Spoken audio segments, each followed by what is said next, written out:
Hello everyone.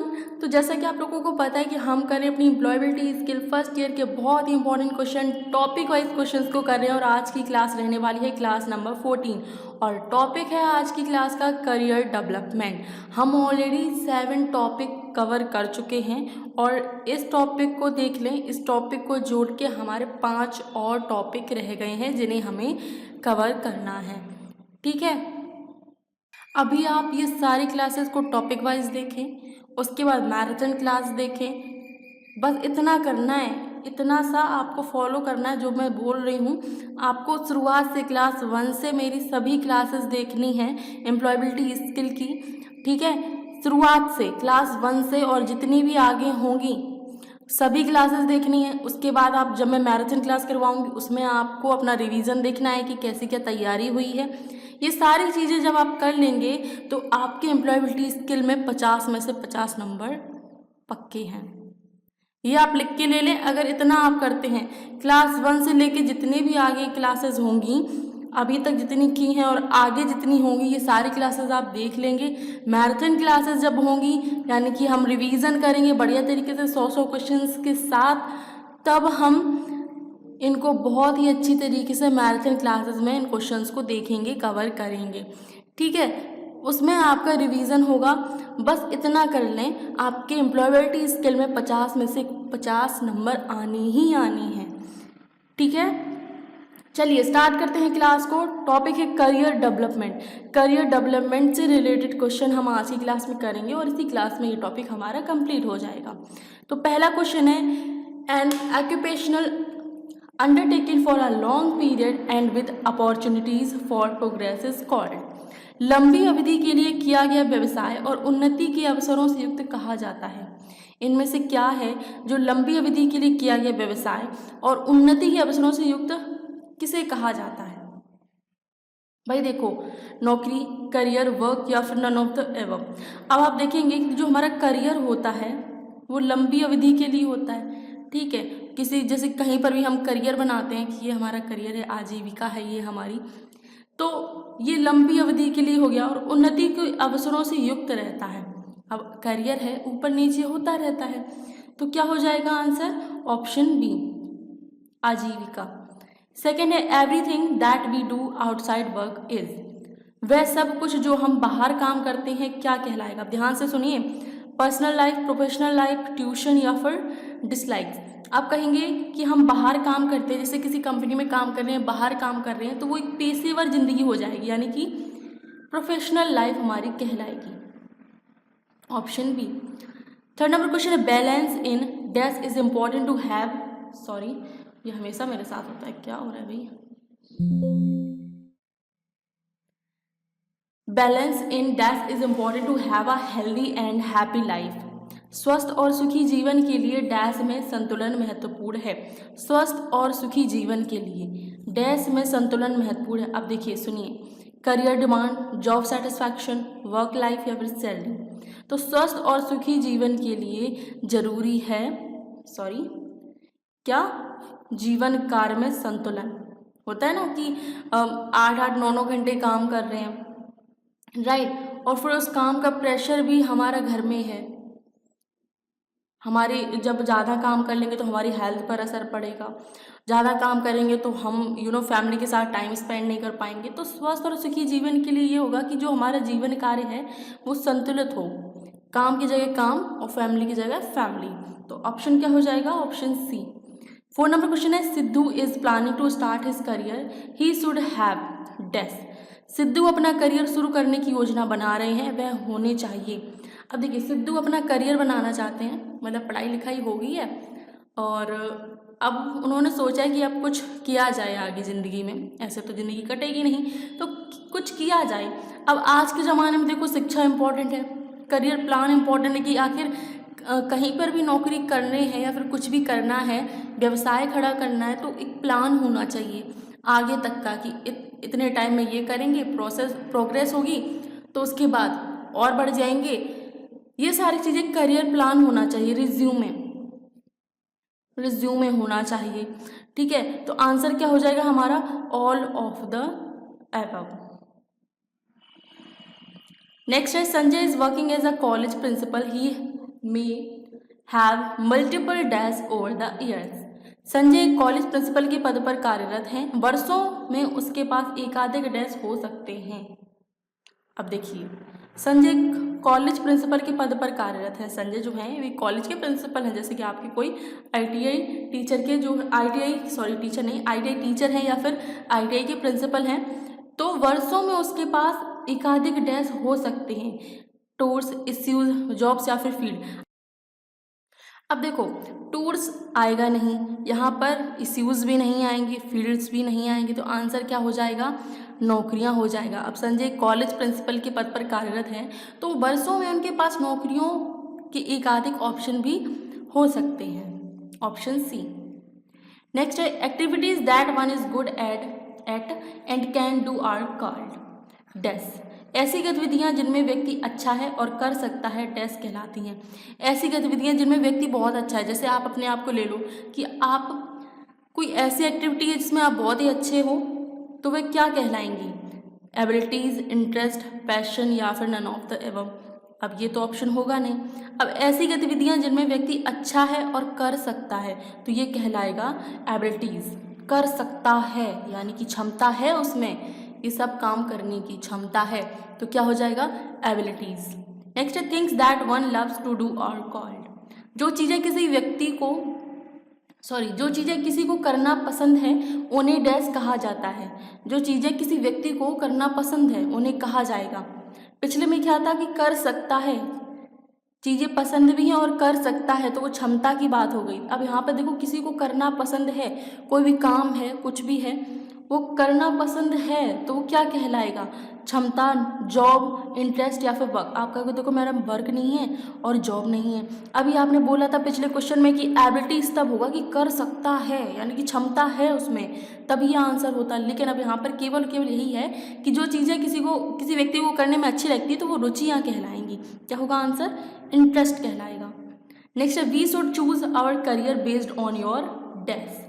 हमें अपने dash के आधार पर अपना करियर चुनना चाहिए। जैसे कि मैं आप लोगों को बोलती हूँ कि आपको अपने आधार पर अपना करियर चुनना चाहिए। किसके आधार पर, कि जिस क्षेत्र में आप बेस्ट हो, राइट, जिस क्षेत्र में आप बेस्ट हो। आप कहोगे कि मैडम जी आईटीआई से रिलेटेड तो कोई वैकेंसीज निकलती नहीं है, खासकर कोपा वाली वैकेंसी तो ऐसी है कि मतलब कोपा वाले स्टूडेंट हाय हाय बोलते हैं कि क्यों ले ली मैंने, ये 3-3, 4-4 साल से बैठे हैं बेचारे कोपा वाले स्टूडेंट, राइट। तो we should choose our career based on our क्या, स्ट्रेंथ। क्या होगा, हम अपनी ताकत के आधार पर अपना करियर है वो चूज कर सकते हैं। 9 number question, Nisha loves cooking but she is good at dancing, her ability is. Nisha को खाना बनाना बहुत पसंद है लेकिन वह डांस में अच्छी है, उसकी क्षमता है। अब देखो, अब थोड़ा कंफ्यूजिंग वाला क्वेश्चन है, इसीलिए कहती हूँ एम्प्लॉयबिलिटी स्किल तो क्वेश्चन जो है सिंपल है, लेकिन आप अगर इन क्लासेस को एक बार देख लोगे, उसके बाद मैराथन क्लास देख लोगे, 50 में से 50 नंबर तो आपके आने ही हैं। बस इतना करना है, क्लासेस सारी देखनी है टॉपिक वाइज जैसे मैं करवा रही हूँ, उसके बाद मैराथन क्लासेस देखनी है और बस एग्जाम में बेफिक्र होके चले जाना है। क्वेश्चन रूप देखते हैं, निशा को खाना बनाना बहुत पसंद है, ये उसका इंटरेस्ट है, लेकिन वह डांस में अच्छी है, ये डांस में अच्छी भी है, उसकी क्षमता क्या है। अब क्षमता देखिए दो ही में होगा, पेंटिंग, सिंगिंग, ये ऑप्शन है ही नहीं, मतलब हमारे क्वेश्चन में ये चीज़ है ही नहीं, ये शब्द का यूज़ ही नहीं हुआ है, तो ये दोनों आंसर हमारे होंगे नहीं। तो जो निशा है वो कुकिंग में उसकी क्षमता है या फिर डांसिंग में उसकी क्षमता है, तो निशा की देखो डांसिंग में क्षमता है। निशा के खाना बनाना तो उसका इंटरेस्ट है, खाना बनाना उसे बहुत पसंद है, खाना बना सकती नहीं है, खाना बनाना उसे बहुत पसंद है, तो ये उसका हो जाएगा इंटरेस्ट। एंड डांस में बहुत अच्छी है, तो वो कर सकती है अच्छे प्लेटफॉर्म पर, तो ये उसकी क्षमता कहलाएगी। क्या होगा answer, option B, dancing. Next, Jack is very good at MS Excel when he must apply for job based on his dash. Jack MS Excel में बहुत अच्छा है जब उसे अपने डैश के आधार पर नौकरियों के लिए आवेदन करना होगा। अब देखिए, जैक MS Excel में बहुत अच्छा है, तो वह किसके आधार पर, अपने इंटरेस्ट के आधार पर, अपनी एबिलिटीज़ के हिसाब से, या फिर डिसीज़न। अब देखिए यहाँ पर डिसीज़न नहीं होगा, मूड नहीं होगा, ये दोनों नहीं है, आप कंफ्यूज होंगे इंटरेस्ट में और एबिलिटीज़ में। रुचियों के आधार पर नौकरी के लिए आवेदन करेगा या फिर क्षमता के आधार पर नौकरी करेगा कि हाँ मुझ में ये क्षमता है, मुझे MS एक्सेल आती है, मैं ये नौकरी बहुत ही बढ़िया तरीके से कर लूँगा। तो अब बताएं आंसर क्या होगा इसका। बिल्कुल सही है, क्षमताओं के आधार पर नौकरी के लिए आवेदन करेगा जैक। 11 नंबर क्वेश्चन है, are dash path is a series of jobs to help you progress towards your goals. Dash पद आपके लक्ष्यों की ओर बढ़ने में मदद करने के लिए नौकरियों की एक श्रृंखला है। कौन सा पद है जो आपके लक्ष्यों की ओर बढ़ने में मदद करने के लिए नौकरियों की एक श्रृंखला है। आप कहेंगे करियर, फूड, अनसेटिस्फाइंग या फिर वर्क। आप कंफ्यूज, देखो फूड नहीं होगा एंड अनसेटिस्फाइंग नहीं होगा। आप वर्क एंड करियर में कंफ्यूज होंगे तो बिल्कुल कंफ्यूज होने की ज़रूरत नहीं है। करियर इसका राइट आंसर होगा। जो करियर है, जो आजीविका है, वो आपके लक्ष्यों की ओर बढ़ने में मदद करने के लिए नौकरियों की एक श्रृंखला है। 12 नंबर क्वेश्चन है, one must choose the career path based on the changing dash.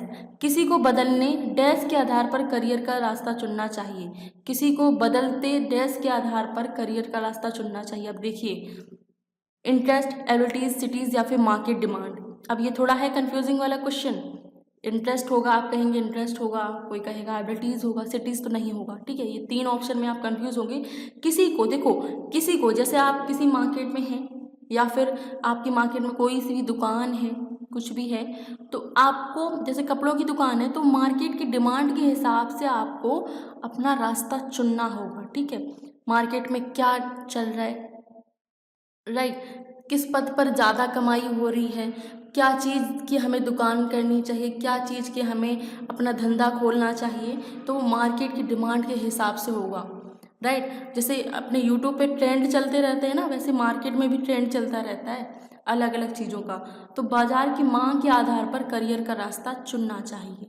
ठीक है, next, creating dash posters can give a lot of clarity on the career. Dash poster बनाने में करियर पर काफ़ी स्पष्टता मिल सकती है। ऑप्शन पढ़ेंगे, आंसर दे देंगे। Career pathway, ability, work, interest, क्या होगा। तो जाहिर सी बात है करियर पाथवे, आजीविका का पथ हम बना लेते हैं, अपने करियर का पाथ बना लेते हैं। होता है ना कि एक पूरा बना लेंगे कि गोल हमारा सिंपल है कि ये करना है, आगे चल के ये करना है, पूरा एक मैप सा बना लेते हैं, पोस्टर बना लेते हैं। तो ये करियर पर काफ़ी स्पष्टता मिल जाती है कि भैया हमने ये सोचा था, कुछ तो मतलब सोच समझ के ही ये सारी चीज़ें पोस्टर पे लिखी थी। तो इसमें बहुत ही क्लियरिटी मिल जाएगी करियर पाथवे वाला पोस्टर बनाने में। तो आंसर क्या हो जाएगा, ऑप्शन ए। नेक्स्ट है, Suraj has finished his ITI course. He can create a career path that helps him progress towards his dash and test. अब ये ध्यान से सुनिए, सूरज ने अपना ITI पाठ्यक्रम पूरा कर लिया है, जैसे कि आप अगस्त के बाद पूरा कर लेंगे, सितंबर में आपका रिजल्ट आ जाएगा। वह एक करियर मार्ग बना सकता है जो उसे अपने डैश और डैश की ओर बढ़ने में मदद करता है। अब देखें, करियर मार्ग बना सकता है जो उसे अपने स्ट्रेंथ और वीकनेस की ओर बढ़ने में मदद करेगा, या फिर गोल्स एंड ऑब्जेक्ट की ओर बढ़ने में मदद करेगा, या फिर कुकिंग एंड प्लांटिंग, पेंटिंग है, ठीक है, कुकिंग एंड पेंटिंग में मदद करेगा, फिर सिंगिंग एंड डांसिंग में। अब देखो उसने ITI की है, तो ITI की है तो सिंगिंग एंड डांसिंग नहीं करेगा, राइट, कुकिंग एंड पेंटिंग नहीं करेगा, इन दोनों में आप कंफ्यूज होंगे।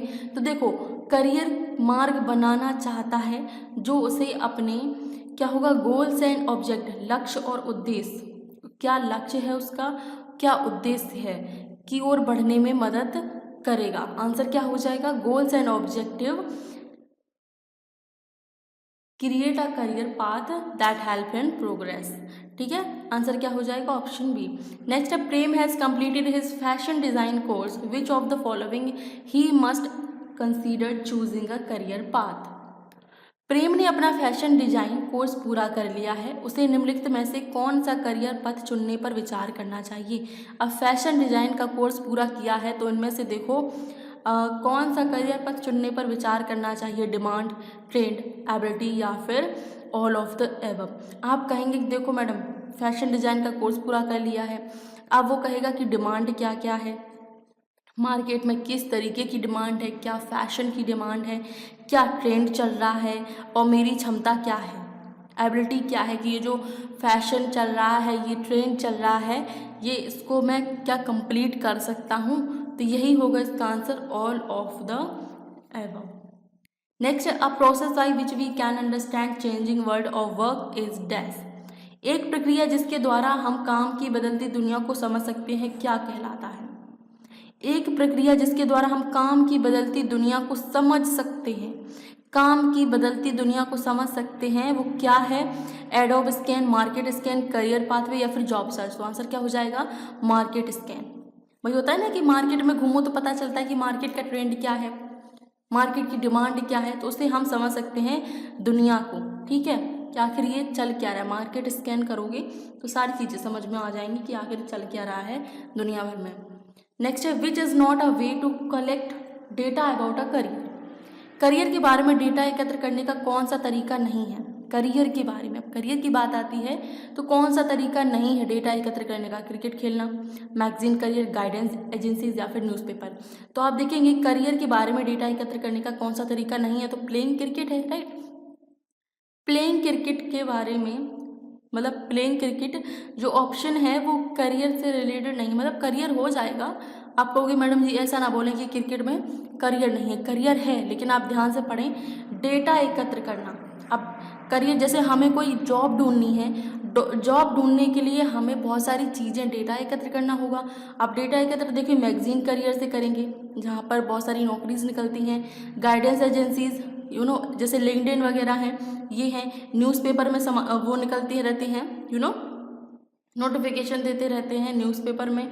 तो आंसर तो हमारा देखो प्लेइंग क्रिकेट हो जाएगा इसका राइट आंसर। डेटा एकत्र करने का कौन सा तरीका नहीं है। अगर ये होता कि करियर का कौन सा पार्ट नहीं है, इनमें से कौन सा ऑप्शन है जो करियर, जिसमें करियर नहीं बनाया जा सकता, तो ये आंसर हो जाता कि हाँ भैया क्रिकेट में करियर बनाया जा सकता है, तब ये होता। लेकिन यहाँ पे डेटा एकत्र करने की बात आ रही है, तो डेटा एकत्र करेंगे करियर के लिए तो उसमें मैगजीन ढूंढेंगे कि मैगजीन में देखें नौकरियां कहाँ निकली हैं, राइट। गाइडेंस एजेंसी हो गया, न्यूज़पेपर हो गया, तो आंसर हमारा हो जाएगा ऑप्शन ए। नेक्स्ट है, the source of information for a market scan can be. Market scan के लिए सूचना का स्रोत डैश हो सकता है। मार्केट स्कैन के लिए, मतलब मार्केट स्कैन अभी मैंने बोला है ना कि मार्केट में घुसकर देखो तो पता चलता है कि क्या क्या कुछ डिमांड में है, क्या मार्केट डिमांड चल रही है, क्या ट्रेंड चल रहा है। तो आपको स्रोत क्या क्या हो सकते हैं, इंटरनेट के माध्यम से आप देख सकते हो, बिल्कुल सही है। इंडस्ट्री विजिट, जिस भी आप जहाँ पर भी किसी चीज़ के बारे में जानना चाहते हो वहाँ पर आप जाएं, यानी कि उद्योग का दौरा करें। जिस भी उद्योग के बारे में जानना चाहते हैं क्या कैसा चल रहा है, तो इंडस्ट्री विजिट करें। एलुमनी यानी कि पूर्व छात्रों, पिछले छात्रों से पूछें। जैसे आप कॉलेज वगैरह में जा रहे हो, राइट, कॉलेज वगैरह में जा रहे हो कहीं पर, जैसे मेडिकल कॉलेज है, वहाँ पर पता करना है कि किस तरीके की पढ़ाई होती है, क्या कुछ कैसे तरीका बदला है पढ़ाई का, नहीं बदला है, तो पिछले छात्रों से पूछे कि कैसा क्या चल रहा है, राइट। तो आंसर क्या हो जाएगा, all of the above. Next है, Lata is planning to join a beauty salon but she is not very sure about the profession, what should she do. Lata एक ब्यूटी सैलून से जुड़ने की योजना बना रही है, लेकिन वे इस प्रोफेशन को लेकर ज़्यादा आश्वस्त नहीं है, वह क्या करे। अब लता ने देखो प्लान तो कर लिया कि ब्यूटी सैलून खोलना है, लेकिन ज़्यादा आश्वस्त नहीं है कि क्या वो इस प्रोफेशन में मतलब ठीक कर रही है कि नहीं कर रही है, तो वह क्या करे। Discuss the professional, discuss with parents, discuss with classmate या फिर डिस्कस विथ स्ट्रेंजर। अब देखो अजनबियों से तो चर्चा करेगी नहीं लता, सहपाठियों से भी नहीं करेगी, माता पिता से देखो एक तरीके से कर सकते हैं कि माता पिता आपको ज़्यादा से ज़्यादा क्या करेंगे, आपको ढांढस बताएंगे, राइट, आपको तसल्ली देंगे कि बेटा हो जाएगा, कर ले, मोटिवेट करते हैं। लेकिन जो सही एकदम एग्जैक्ट जानकारी आपको कौन देगा, जो उस प्रोफेशन में है, जो उसी प्रोफेशन में है। तो आंसर क्या हो जाएगा, डिस्कस विथ प्रोफेशनल्स, प्रोफेशनल से चर्चा करें। 20 नंबर क्वेश्चन है, Raghu's father had a typewriter press या shop, now he is replacing typewriter with desk. Raghu के पिता की टाइपराइटिंग प्रेस की दुकान थी, अब वह टाइपराइटर को डेस्क में बदल रहा है। अब वह टाइपराइटर को किस में बदल रहा है। अब यहाँ देखें, टाइपराइटिंग पहले चलती थी, राइट, टाइपराइटिंग। अब किस चीज़ का ज़माना है, कंप्यूटर का है, कंप्यूटर रख लो। तो आंसर क्या हो जाएगा, रघु है, अब वह कंप्यूटर में बदल रहा है टाइपराइटर को। Next, a clear plan and action taken of your life is, आपके जीवन के लिए एक स्पष्ट योजना और की गई कार्रवाई डैश कहलाएगी। आपके जीवन के लिए स्पष्ट योजना, मैंने बोला था ना कि कोई भी स्पष्ट योजना बनाओ, यानी कि करियर पोस्टर बनाओ तो उसमें स्पष्ट होना चाहिए कि क्या मेरा गोल है, क्या एम है, ये सारी चीज़ें होनी चाहिए। तो यही इस क्वेश्चन में है कि एक स्पष्ट योजना की गई कार्रवाई क्या है, वो हमारा लक्ष्य कहलाएगा। ऑप्शन सी लक्ष्य कहलाएगा। नेक्स्ट है the goal that someone plan to achieve within a year is called a, वह लक्ष्य जिसे कोई व्यक्ति एक वर्ष के भीतर प्राप्त करने की योजना बनाता है उसे डैश कहा जाएगा। वह लक्ष्य जिसे कोई व्यक्ति एक वर्ष के भीतर, यानी कि कोई भी हमने गोल चूज कर लिया कि इस काम को हम एक साल में कंप्लीट कर लेंगे, एक साल में कंप्लीट कर लेंगे। फॉर एग्जांपल आप कहोगी मैडम जी ये जो सिलेबस है वो हम एक महीने में कंप्लीट कर लेंगे। तो इसकी आपने योजना बना ली कि जो एम्प्लॉयबिलिटी स्किल के क्वेश्चन हैं वो एग्ज़ाम से पहले हम एक महीने देखेंगे सारी की सारी क्लासेस, और क्या हो जाएगा, हम पास हो जाएंगे। मैडम की क्लासेस देखेंगे, मैडम ने बोला है कि हमारी क्लास देख लो 50 में से 50 क्वेश्चन आ जाएंगे, ऐसे नहीं आएंगे। आपको प्रॉपर तरीके से क्लास हर एक क्वेश्चन को देखना होगा, पढ़ना होगा, समझना होगा, ठीक है। पीडीएफ तो हर कोई, देखो पीडीएफ आपको भरत स्कल पर भी मिल जाएगी, लेकिन इस तरीके की पीडीएफ आपको नहीं मिलेगी जिस तरीके से मैं आपको प्रोवाइड कराऊंगी, ठीक है। तो आप यहाँ पर क्वेश्चन देखेंगे एक वर्ष के भीतर प्राप्त करने की योजना बनाता है। अब एक वर्ष की बात है, हजारों वर्ष की, मतलब 10-15 साल की यहाँ पर बात नहीं हो रही है, तो लॉन्ग टर्म गोल नहीं होगा, राइट। स्टेप्स भी नहीं होगा, डिज़ायर भी नहीं होगा। अब आप कहेंगे कि तो क्या होगा, जाहिर सी बात है माइलस्टोन होगा। अब अगर कोई भी व्यक्ति है, आप हैं, आपने मील का पत्थर रख दिया है और आप कहेंगे कि ये मेरा मील का पत्थर है और ये मैं घोषणा करता हूँ कि मैं एक महीने के अंदर अपना सारा सिलेबस कंप्लीट कर लूँगा, तो वो आपका होगा मील का पत्थर, यानी कि माइलस्टोन। नेक्स्ट है स्मार्ट स्टैंड फॉर, स्मार्ट का मतलब क्या होता है, स्मार्ट की फुल फॉर्म हमें बतानी है। अब इसमें देखिए आपके 5 क्वेश्चन बन जाएंगे। कैसे, एक ये क्वेश्चन तो है ही, एक दूसरा आपका क्वेश्चन बनेगा what is stand for S in smart, मतलब स्मार्ट में एस का फुल फॉर्म बताना है, फिर स्मार्ट में एम का फुल फॉर्म बताना है, स्मार्ट में ए का फुल फॉर्म बताना है। ये सारी चीज़ें आपके इस तरीके के क्वेश्चन बन जाएंगे। हर एक शब्द का अलग अलग तरीके से क्वेश्चन पूछा जा सकता है कि स्मार्ट जो शब्द है उसमें एम का फुल फॉर्म क्या है, आर का फुल फॉर्म क्या है, टी का फुल फॉर्म क्या है। तो अब यही पूरा एक क्वेश्चन 6 क्वेश्चन का, 6 नहीं 5 का 5 in 1 ये क्वेश्चन है। स्मार्ट का मतलब क्या होता है, तो स्मार्ट का फुल फॉर्म देखिए होता है specific, measurable, achievable, relevant and time bound. ये हो जाएगा इसका आंसर। नेक्स्ट है Nitya has a set goal to get 75% in her 10th exam, this is a dash goal. Nitya का 10वीं की परीक्षा में 75 अंक लाने का लक्ष्य है। वैसे कम लक्ष्य नहीं है, 10वीं में 75 अंक लाने का मतलब ऐसे हम लोग सोचें तो नित्या ने बहुत कम लक्ष्य नहीं लिया है कि 75%। लक्ष्य उसको कहते हैं जो एकदम हायर हो, जैसे कि ये 75% तो ये है कि बस आ जाएं, नंबर आ जाएं। जैसे अभी आप में से कुछ लोग कह रहे हैं कि बस पास हो जाएं, मैडम 50 में से 50 नहीं चाहिए, मुझे 50 में से 20 ही आ जाएं, बस पास हो जाएं, इतना तो कर दो, बस इतना पढ़ा दो। भाई पढ़ाने को तो मैं इतना पढ़ा रही हूँ कि आप 50 में से 50 ला दोगे नंबर एम्प्लॉयबिलिटी स्किल में। आपका पढ़ने का देर है, आपको समझने की देर है इन क्वेश्चंस को, बस यही आलस है, यही कन्फ्यूज़न है। एक तो कन्फ्यूज़न कितना है आप लोगों को, राइट। अभी तक मैंने आपको सिलेबस बता दिया है, अब जो सिलेबस वाली मेरी वीडियो है उसमें ही आप लोग पूछ रहे हो कि सिलेबस क्या है, कोपा का सिलेबस क्या है। मतलब मैं कोपा का सिलेबस बता रही हूँ, उसी वीडियो के कमेंट में आप लोग बोल रहे हो कि कोपा का सिलेबस क्या है। और जो मैंने टाइम टेबल की आपको एक वीडियो बनाई थी अभी जस्ट कि टाइम टेबल आपका आ गया है, इतनी तारीख को आपका एग्ज़ाम है, तो उसी टाइम टेबल के नीचे पूछ रहे हैं कि कोपा का एग्ज़ाम कब है, मैं इस स्टेट से हूँ तो मेरे स्टेट का कब होगा। भाई क्या पागल वागल हो क्या आप लोग, हाँ। क्लासेस मतलब जो भी मैं बता रही हूँ वीडियो को कम से कम पूरा ध्यान से तो देख लो, मेरी नहीं तो किसी कहीं पर भी आप ध्यान से तो देखो, समझ में आ जाएगा। राइट। बताओ, मैं टाइम टेबल बता रही हूँ, उसमें भी आप लोग नीचे पूछ रहे हो कि मतलब कमेंट में कि कोपा का एग्ज़ाम कब है। हम मैं इस स्टेट से हूँ। बताओ, मैंने थंबनेल में भी लिखा है कि ऑल इंडिया का ये टाइम टेबल है, और वीडियो में भी मैंने बताया कि किसी भी स्टेट से हो आप तो आपका ये टाइम टेबल है। मतलब हर करते हो। ये इतनी इम्पोर्टेंट इन्फॉर्मेशन, ये इन्फॉर्मेशन आप आधी अधूरी देखते हो, इसमें इतना कन्फ्यूज़न है तो क्लास में तो क्या ही बताऊँ मैं, बहुत कन्फ्यूज़न होगा। बिल्कुल भरोसा ही नहीं है मेरे पे कि मैं बोल रही हूँ कि 50 में से 50 आएंगे, तो फिर क्या दिक्कत है? कोई दिक्कत है? नहीं ना। अब जिसको रहे वो रहे, लिए रहे दिक्कत। मेरा काम है पढ़ाना, आपका काम है पढ़ना। और मेरे जो कुछ स्टूडेंट हैं रेगुलर क्लास में आते हैं, वो देखना बढ़िया स्कोर करेंगे। नित्या का देखिए क्वेश्चन आते हैं। नित्या का 10वीं की परीक्षा में 75 अंक लाने का लक्ष्य है। यह एक डैश लक्ष्य है। यह एक डैश लक्ष्य आपका होगी, स्मार्ट, स्टार, ग्रेट या फिर रियल। अब आपको कि देखो ये रियल नहीं होगा, स्टार नहीं होगा। अब स्मार्ट हो सकता है या फिर ग्रेट हो सकता है। तो आप कहोगे कि देखो परीक्षा में 75% अंक लाने का जो लक्ष्य है वो एक स्मार्ट लक्ष्य है, ग्रेट नहीं है। 95% होता तब ये ग्रेट होता, तब ये ग्रेट होता। ठीक है, ये उसका एक स्मार्ट लक्ष्य है, बुद्धिमत्ता वाला लक्ष्य है कि हाँ न 60 न 90 न 80, 75 अंक हमारे आ जाएं, 75% बन जाएं, तो इज्जत मेरी बनी रहेगी रिश्तेदारों में। नेक्स्ट है, Ramesh wanted to collect 50 stamp in 6 month, so he started by collecting 2 stamp every week. This is a dash goal. Ramesh 6 महीने में 50 टिकटें इकट्ठा करना चाहता था, इसलिए उन्होंने हर हफ्ते 2 टिकट इकट्ठा शुरू करना किया।